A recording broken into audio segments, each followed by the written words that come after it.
recent video, I showed how to crochet a simple granny circle, and I had a few questions on how to square it off. So today I'm going to show you how you can square off any crochet circle in just 3 easy steps. Now I'll be using the same granny circle pattern from that video as my sample, but these steps will work for any circle you've made, no matter the stitch pattern or size. For step 1, you want to start with a round that is divisible by 4. And this can be stitches or spaces. So for example, here I have 36 stitches that I could work into, or here I have 12 spaces. Starting a circle with a multiple of 12 is really handy because that gives you a lot of rounds that are divisible by 4, but it isn't mandatory. You're basically wanting to cut your circle into 4 quadrants. So even if it isn't divisible by 4, it's still possible, but to make it really easy on yourself, working with something that can be divided by 4 is really the way to go. For step 2, you're going to mark your corners and decide on your stitches. So for example, with this sample, I'm going to start in a space. And with this one, let's work into stitches. Here I'm working with 12 spaces. 12 divided by 4 is 3. So I'm going to put a stitch marker in every 3rd space. So I've already done 1. 1, 2, 3. 1, 2, 3. 1, 2, 3.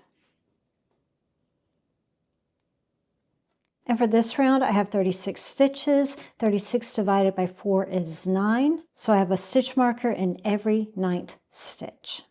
Once you've established the 4 points, then you want to figure out the stitch height for your corners. And a good rule of thumb for this is the bigger the circle, the taller the stitches need to be.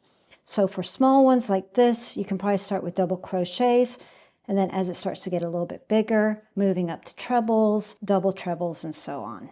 Odd numbers work really well for your corners, 3, 5, 7, and there are a number of ways that you can do that. Just like a regular granny square, you could do 3 double crochets, chain 2, 3 double crochets. The chains actually represent a stitch, so that would be 7 stitches. Or for something smaller, you could do something like 3 double crochets or a double crochet, chain 1 or 2 to represent a stitch, and then another double crochet. It really depends on the style of circle that you're making. One thing you can do is take a ruler to kind of get an idea of how tall that corner stitch needs to be. Eyeballing this, I can see that's about the size of a double crochet. And here you can see there's a little bit more space, so a double crochet moving towards a treble crochet would work really well here. And here with an even bigger circle, definitely a treble crochet or even a little bit bigger. One other thing that you can do for this is to bring in extended stitches or elongated stitches. That's basically your basic stitch with an extra chain added. Last week I did a video all about that I'll go ahead and pop here. Extended stitches really helps you to get even more options for stitch height, which really helps for projects like this. A lot of crochet is problem solving. So here I've tried 3 double crochets. It might work, but just eyeballing it, it looks like it might be kind of tight working around those edges. So going up to 5 stitches might be better. There really isn't a one size fits all. You really are going to have to play with it to see what works best for your stitch and your tension. So this might be better as 5.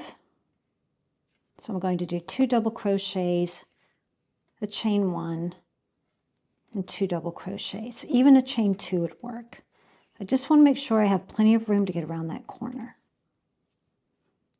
I'm going to go with that. It might end up being too much, but the only way for me to figure this out is to try it.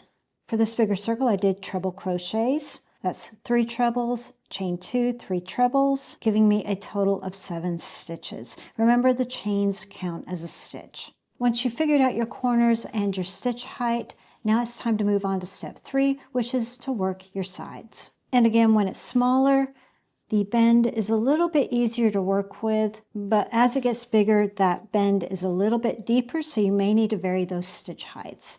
For something small like this, you may be safe to just do double crochets all the way across to the next corner, but if it looks like it's just kind of rounded, then you may want to go back and reduce the stitch height. That might look like just half double crochets all the way across, and then go back to your double crochets for your corner, or even half double crochets and single crochets. Count the amount of stitches that you have before your next corner, then you can divvy that up with the different stitch heights. So I have 8 stitches, so let's try 2 half double crochets,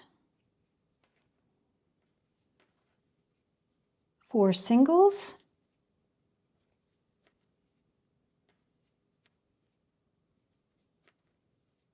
and then 2 half double crochets. I'm just mirroring what I did on the other side. A good way to do this is to kind of map it out on a piece of paper. Another way I could try with this is to do double crochets in these first 2 spaces and then half double crochets. And that's not bad either. So that was 2 double crochets, 4 half doubles, and then 2 doubles before the next corner. And as you can see, there are different ways that you can go about it. Just see what looks best to you and what fits your needs. Another thing to keep in mind is if you have a certain stitch count that you need your edge to be, you can manipulate these stitches to make that work too. If you're doing something like this with granny clusters, then you're going to do the same type of thing. You're going to look at the bend, see how steep it is, and then work your stitches from there. And you can even take advantage of chains to help get across that bend. And that's your goal. You want everything to stay straight and flat. So play with chains and play with stitch heights. Here I've done treble crochets for my corners. I'm going to do a chain to get across to the next cluster. I'm just experimenting here. I'm going to go to double crochets,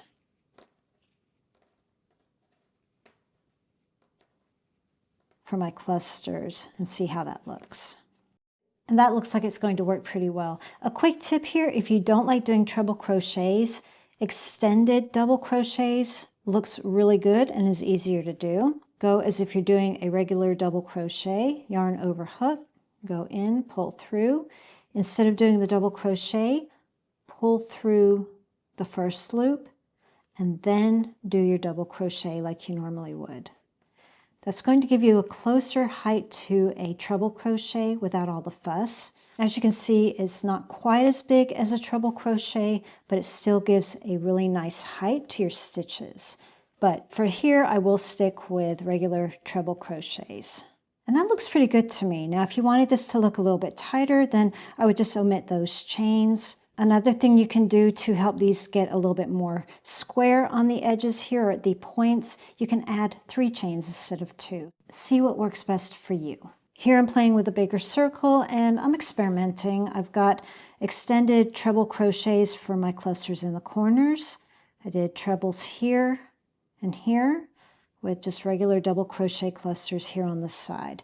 So that's not too bad, but I think it would have benefited from having chains in between the clusters because this is wanting to round out a little bit. Can you see here how it's kind of rounding on me? I could fix that by doing 3 chains in the corners, but definitely 1 chain in between the clusters I think would do the trick. But I wanted to show this to you like this because I want you to see that there is troubleshooting involved and it's not always going to be perfect. It's nearly there. Can I live with it, or do I want to go back and add those extra chains?